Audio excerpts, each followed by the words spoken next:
Assalamualaikum warahmatullahi wabarakatuh. Alhamdulillahirrabbilalamin. Wassalatu wassalamu ala asrafil anbiya wal mursalin wa ala alihi wa sahbihi ajma'in, amma ba'du. Segala puji bagi Allah subhanahu wa ta'ala atas berkat rahmat dan hidayahnya kita dapat diberi kesempatan untuk belajar di dalam mata kuliah ilmu kalam. Kemudian kami dari kelompok 8 yang beranggotakan 1 Ada Latif, kemudian saya Rustamarullah, dan ketiga Rifatul Muazzarah, dan kemudian Lutfiyah Putri Rahmawati. Di sini kami akan menjelaskan sebuah materi, yaitu pemikiran kalam Neo-Hambalism, yang di dalamnya terdapat tokoh Ibnu Taimiyah, kemudian Ibnu Hazm, dan Muhammad Ibnu Abdul Wahhab. Langsung saja kepada pemateri untuk menjelaskan materinya masing-masing. Saya di sini akan menyampaikan materi mengenai pemikiran kalam Ibnu Taimiyah. 1. Biografi singkat Ibnu Taimiyah. Ibnu Taimiyah merupakan seorang teolog Sunni kontroversial yang banyak memusatkan perhatian pada kritik terhadap golongan lain atau sesama muslim yang menurutnya melenceng dari ajaran Islam yang murni, bersumber dari Al-Quran dan hadis. Pemikiran Ibnu Taimiyah mempengaruhi berbagai perkembangan reformis dan puritan di masyarakat Islam berikutnya. Taqi al-Din Ahmad Ibnu Adin al-Halim. Ibnu Taimiyah lahir di Harran, sekarang di Tenggara Turki, pada tanggal 22 Januari 1263. Ia lahir di keluarga penganut mazhab Hanbali yang melarikan diri dari ancaman Mongol. Keluarga Ibnu Taimiyah kemudian menetap di Damaskus pada 1269. Ia menghabiskan hidupnya di wilayah Kesultanan Mamluk Suriah, Mesir, Palestina, dan Hijaz, dan meninggal di penjara di Damaskus pada tanggal 26 September 1328. Pemikiran kalam Ibnu Taimiyah. Berikut ini merupakan pandangan Ibnu Taimiyah tentang sifat-sifat Allah. 1. Percaya sepenuh hati terhadap sifat-sifat Allah yang disampaikan oleh Allah sendiri atau Rasulnya. Sifat-sifat dimaksud adalah 1. Sifat salabiyah, yaitu kidam, baqo, mukhalafatul lil hawadisi, qiyamuhu binafsihi, dan wahdaniyat. Yang kedua, sifat ma'ani, yaitu kudroh, iroda, ilmu, hayat, sama, basor, dan kalam. Yang ketiga, sifat khobariyah, sifat yang diterangkan Al-Quran dan Al-Hadis walaupun akal bertanya-tanya tentang maknanya. Seperti keterangan yang menyatakan bahwa Allah ada di langit, Allah Ar-Rashi, Allah turun ke langit dunia, Allah dilihat oleh orang yang beriman di surga kelak, wajah, tangan, dan mata Allah. Yang keempat, sifat idofiyah, yaitu sifat Allah yang diidofatkan kepada makhluk seperti Rabbul Alamin, Khaliqul Kaun, dan lain-lain. Yang kedua, percaya sepenuhnya terhadap nama-namanya yang Allah dan Rasulullah sebutkan seperti Al-Awwal, Al-Akhir, dan lain-lain. Yang ketiga atau yang terakhir, menerima sepenuhnya sifat dan nama Allah tersebut dengan 1. Yang A, tidak mengubah maknanya kepada makna yang tidak dikehendaki lafaz min ghairi tafsir atau tekstual. Yang B, tidak menghilangkan pengertian lafaz min ghairi ta'til. Yang C, tidak mengingkarinya min ghairi ilhad. Yang D, berdasarkan alasan di atas, Ibnu Taimiyah tidak menyetujui penafsiran ayat-ayat mutasyabihat. Menurutnya, ayat atau hadis yang menyangkut sifat-sifat Allah harus diterima dan diartikan sebagaimana adanya, dengan catatan tidak mentasjim dan tidak menyerupakannya dengan makhluk dan tidak bertanya-tanya tentangnya. Dalam masalah perbuatan manusia, Ibnu Taimiyah mengakui 3 hal. Yang pertama, Allah pencipta segala sesuatu termasuk perbuatan manusia. Yang kedua, manusia adalah pelaku perbuatan yang sebenarnya dan mempunyai kemauan serta kehendak secara sempurna, sehingga manusia bertanggung jawab atas perbuatannya. Yang ketiga, Allah meridhoi perbuatan baik dan tidak meridhoi perbuatan buruk. Dalam masalah sosiologi politik, Ibnu Taimiyah berupaya untuk membedakan antara manusia dengan Tuhan yang mutlak.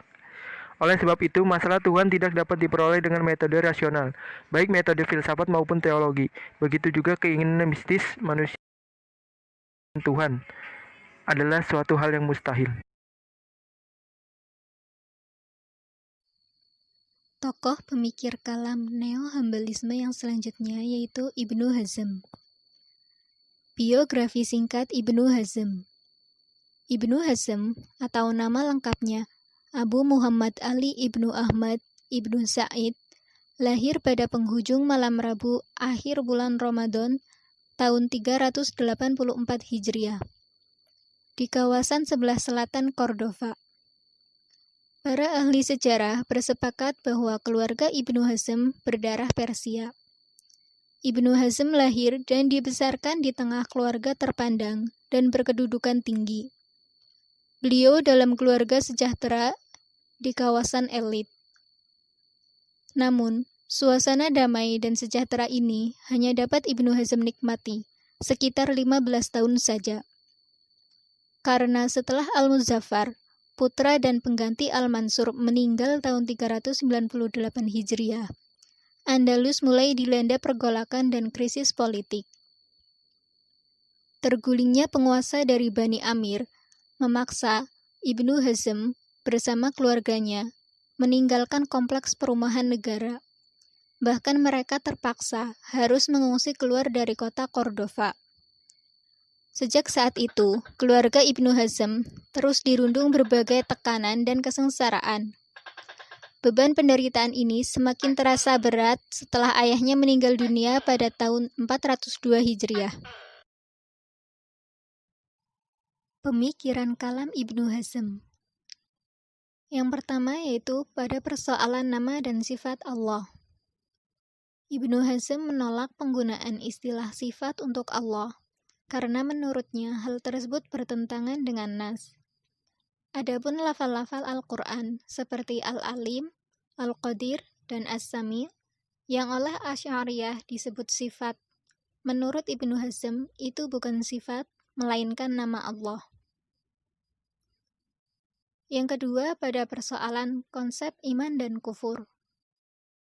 Iman menurut Ibnu Hazm harus mencakup 3 aspek pengertian, yaitu yang pertama, pembenaran melalui hati, yang kedua, penuturan melalui lisan, dan yang ketiga, pengamalan melalui anggota badan.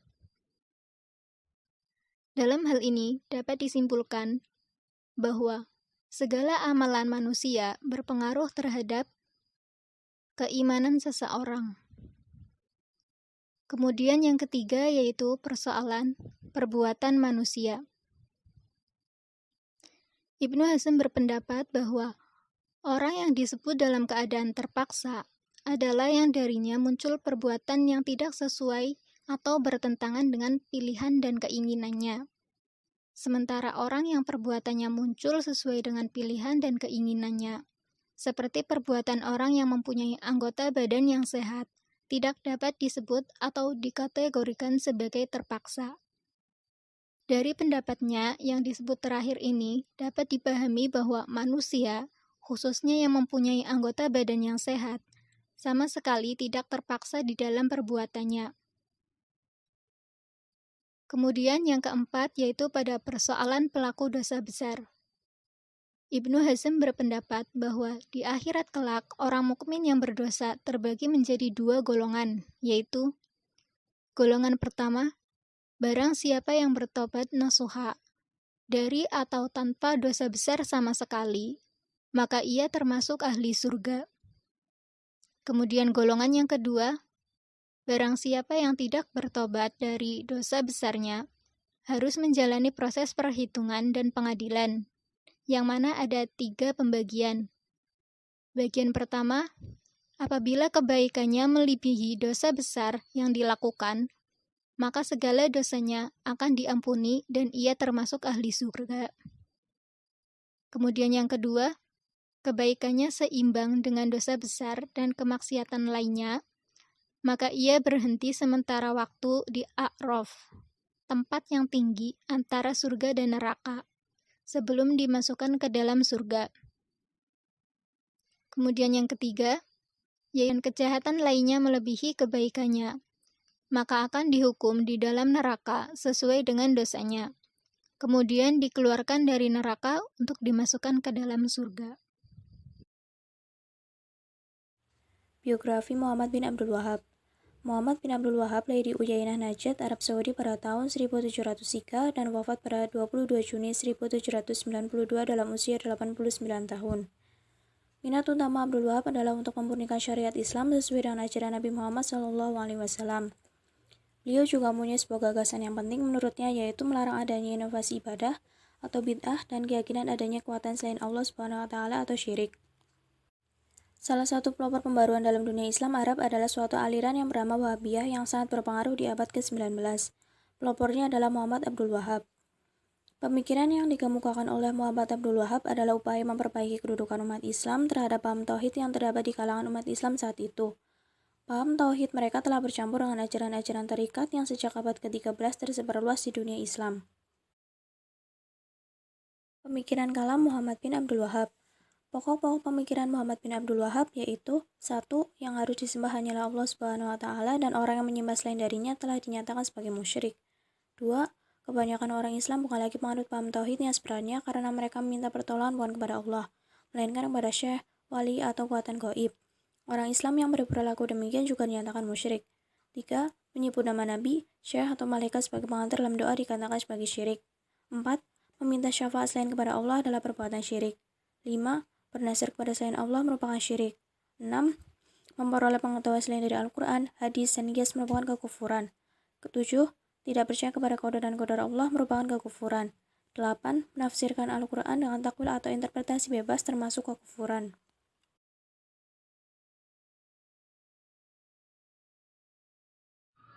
Baik, terima kasih untuk teman-teman yang telah menyampaikan materinya. Kemudian untuk sesi tanya jawab dan diskusi dapat kita lanjutkan di media yang telah ditentukan sebelumnya, yaitu Google Classroom. Baik teman-teman sekalian, sekian dari kelompok 8. Atas kekurangan dan kelebihannya kami memohon maaf. Wabillahi taufiq wal hidayah. Wassalamualaikum warahmatullahi wabarakatuh.